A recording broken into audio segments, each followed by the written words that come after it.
Zindering? Zindering. Zindering. Welcome back to the ZINDERING podcast. This is my last episode, number 5. Yeah, like I sometimes I struggle with why can't I just focus on what's here and not think about what's gonna come next.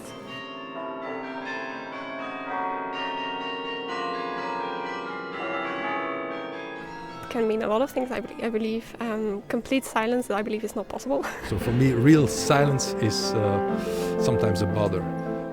The environment has to be silent too. So it's also concentration. But in terms of music, it's the space in between the notes.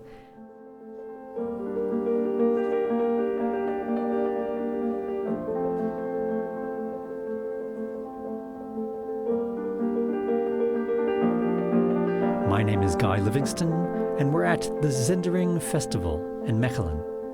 And this is a podcast about de klank van stilte, the sound of silence.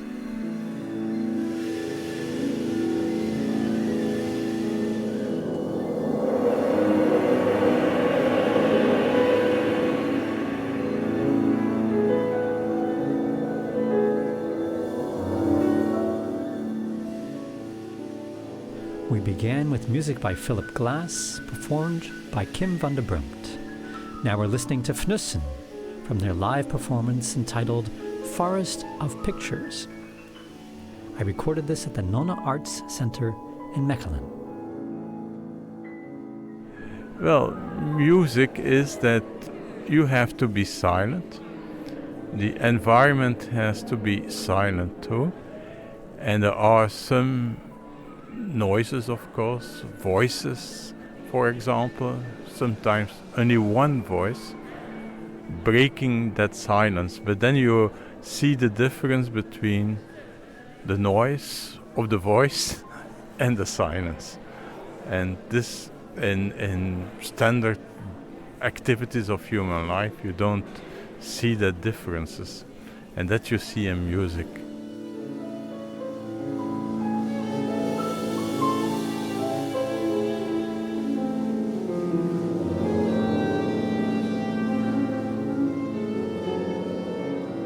Talking about the tension that you feel, because it's improvisation, so you don't know what's coming next, and you can feel that they also interact with each other, and then they were looking at each other sometimes, and then there's this tension about which way we're going to move next, and I really like that aspect of it.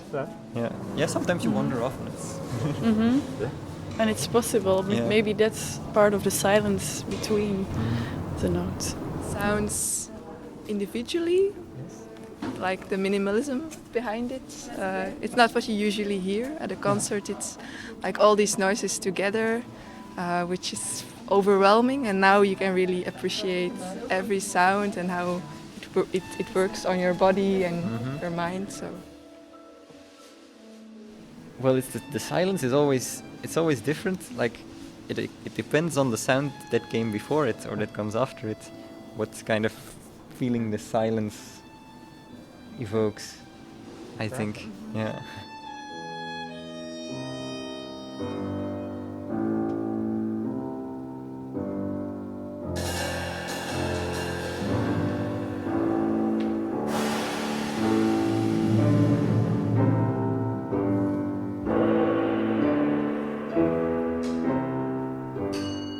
Today I'll be talking about the Japanese concept of ma, or the space between things.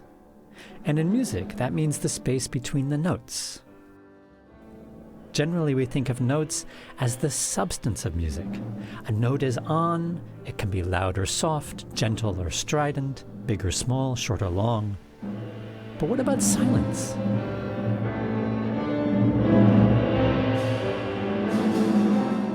If notes are on, then is silence off? Are notes the positive and then silence the negative? Is silence the emptiness? Well, the concept of ma takes a completely different approach. In traditional Japanese and Chinese painting, the white space of the paper, the space between the brushstrokes, has its own value. its own tension. And the masterful use of ma can transform an artwork. Can we apply this idea to silence, to music? Absolutely. But there are other ways to apply it too. For example, the silence between two people. So the space between the notes and the space between people is the theme of today's show.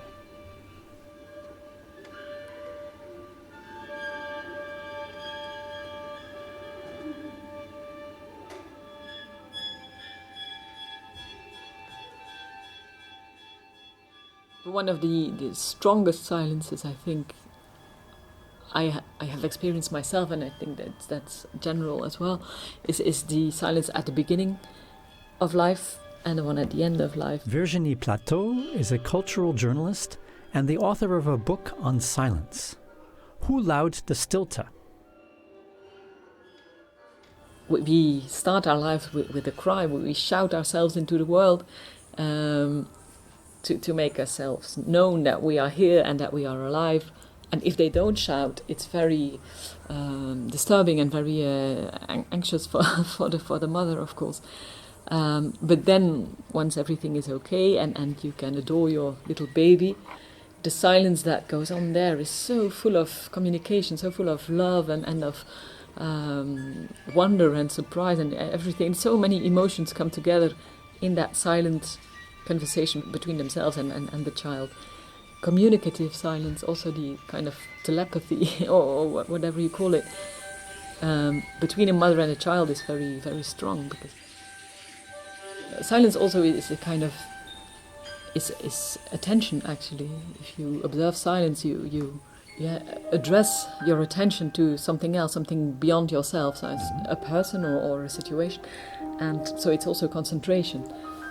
So the silence of the athlete who is going to break a world record is very powerful as well, but in a totally different way. It's like the whole audience or the whole stadium again has the same mental focus, like, is he going to do it? Can he really? If you watch the Olympics, for example, it's always the focus on these people. It's wonderful.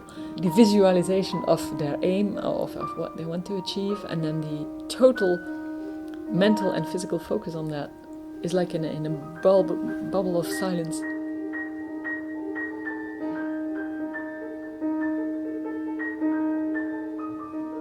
But also, again, silence can be very powerful also in protests, for example. It's not always by shouting or but just by observing silence and being present can be very, very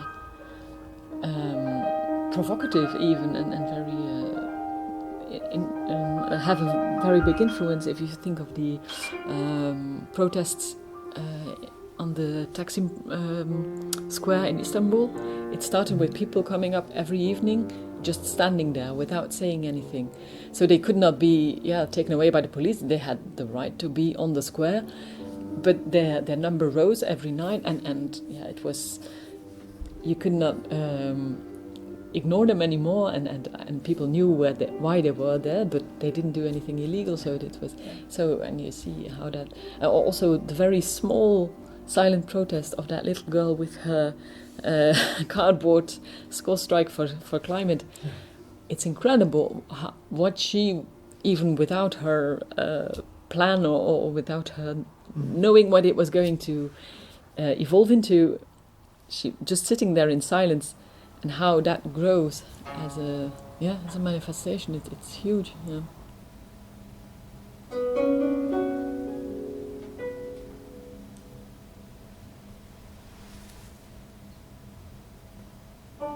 But it's always that the silence is just an absence of sound, but it has so many interpretations and so many stories to tell.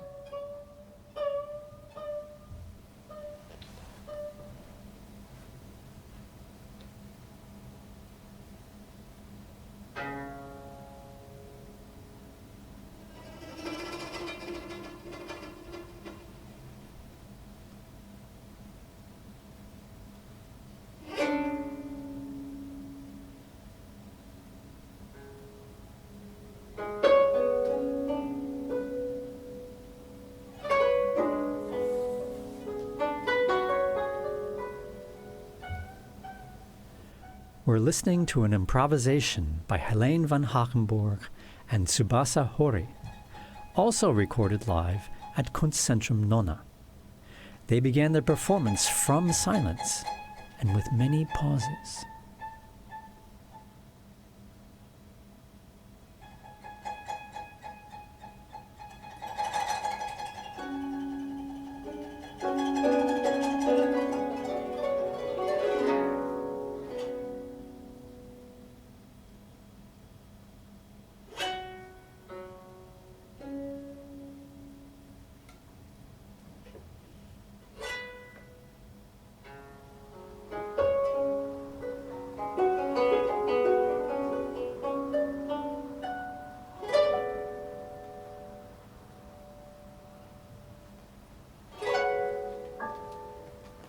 I'd like to introduce you to Sien de Smet, who is a traveling silence collector. She goes from place to place with a huge microphone, looking for silence. Of course, the real thing she's looking for is interaction with the people she meets. I ran into her one evening after a hard day of collecting silence. Every day I begin with this, so it's a big step to take. But then I really enjoy it actually, because people are so... I have like 3 very, very, very nice talks today. So actually that's enough. Yeah, that's pretty good. And everybody is so friendly. It's good for my belief in humanity or something, this project. Yes, because everybody is so interested and yeah, I think so too. And it's the first time I do something like this. And yeah, like I said, it's in the morning I think like, why do I do this? Why do I go into the performance? Do I want it? No, but then I do want it. I really get a lot of energy, good human energy from the people. It's really nice. I'm standing in the street in Mechelen, in the rain, talking to Sien, who is walking around the cobbled streets of the town and asking people to help her find silence. She is on a quest, but it's also kind of performance art, because it approaches the question of the silence, of the space between people. Tell me again the name of your company. Yeah. I thought that was very funny. Het Bureau voor Lang en Achtzaamheid. How would you say that in English? I have been thinking about that. It's bureau, like the office for slowness and attention. For slowness and attention, but in Dutch it's nice because you can split up the words. Langzaam and achtzaam. And that's why it's called Lang en Achtzaamheid. Yeah, it's nice. It's a good invention. Yeah, but completely not commercial, interesting or something, but I like that. So I like it. That it's very long. It's even too long for Instagram, you know?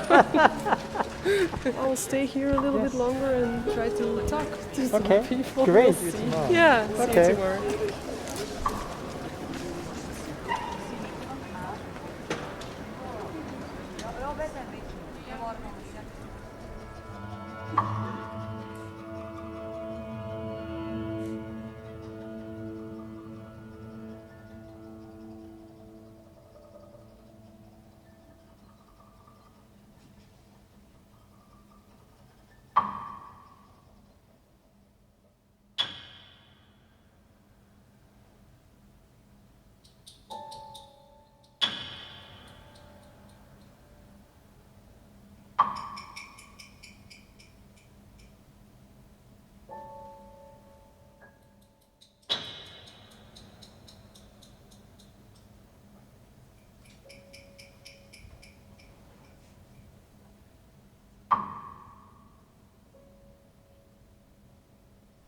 During this performance by Heleen and Tsubasa, there was space between the notes, but also physical and emotional space between the pianist and the percussionist. They were each surrounded by their instruments, and we could feel the tension as if they were 2 magnets pushing and pulling against each other. This silence between 2 musicians on stage was remarkable and powerful. But sometimes the silence between two people can be awkward, or it could be tender, it could be loving. Several of the audience members we spoke with brought this up. How shall I say?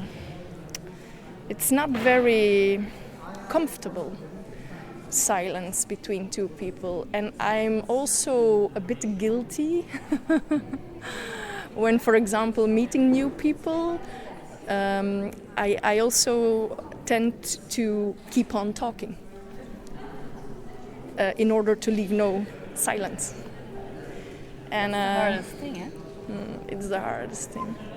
It's the hardest thing, yeah. But between people, it's even then it can be embarrassing, but.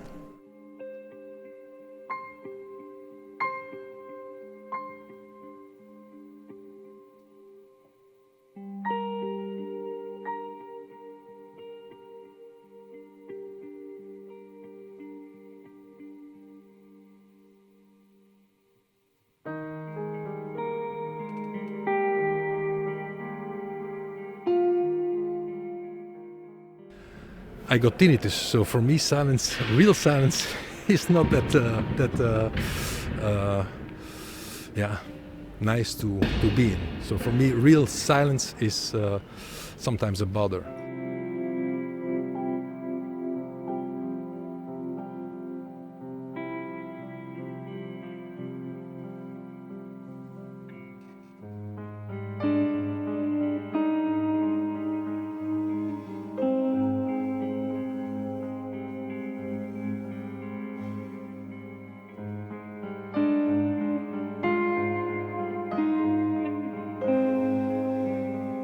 If you talk about silence, there is not the silence. It's all kind of different Exactly. situations. Yes. Like the silence when you get in an elevator or in the lift with somebody you vaguely know, but not enough to like have a fluent conversation, or it's awkward silence, and the thing is, it gets worse if you try to break it like awkwardly. And then you still have to go 3 more floors up. There's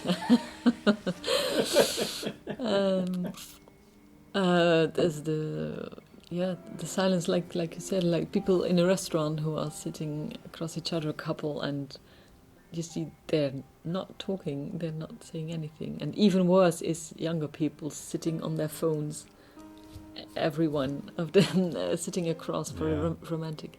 But at the same time, who are we to judge? Because maybe they have things to go through, or older people, they know each other so well, they don't need to have much conversation to.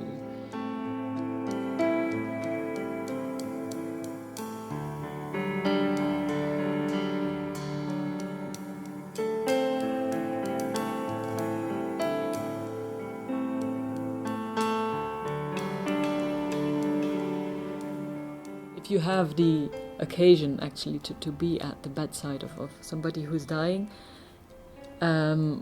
It's a silence we are all very afraid of course, because we're very afraid of that ultimate silence of death we don't know anything about. But still, I don't know if it's a privilege.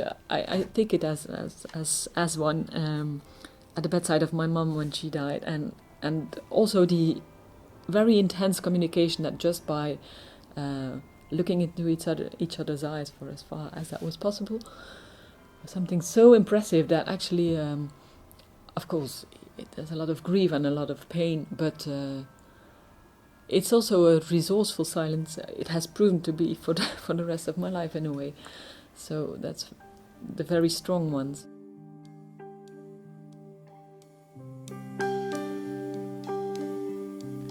We're at the end of our 5-part series on silence. We've heard loud silence, quiet silence, we've thought about inner silence and silencing, and the space between the notes. I love how the festival enabled me to experience so many facets of silence.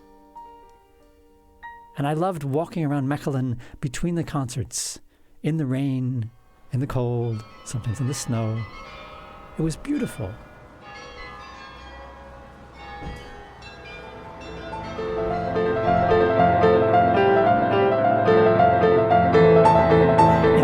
episode, we heard music by Fnussjen, performed by Anne Eisermans, Ananta Rosens, Nicolas Schiffi, and Christian Mendoza.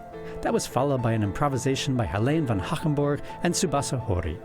The introduction music was composed by Philip Glass and was performed by Kim van der Brempt.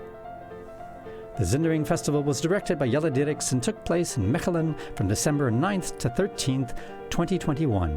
Huge thanks to Michaela and Sarah, who were the wonderful organizers behind the scenes and made everything run so smoothly. Special thanks to Maria Sperling, Aletta Becker, and Colette Kinsella for their essential feedback and enthusiasm. Thanks to Jelle Dirks and Virginie Platteau for their marvelous ideas on silence, to Avita Nocent for recorded music and interviews, and special thanks to Renzo for his good humor. Zindering. Zindering. Zindering. If you'd like to hear more of my podcasts, look up Guy Livingston on iTunes or Spotify.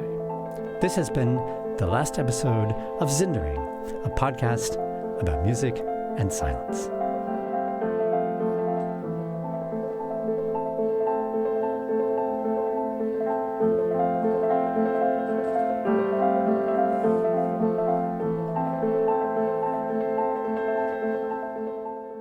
I think it's the state of mind, silence. So it's the moments that there is no thoughts, maybe no emotions either. And it's the moments that is the most important things. No future and no past. So it's really like the moments that you're breathing. That's the most important part. It's all about now. Yes.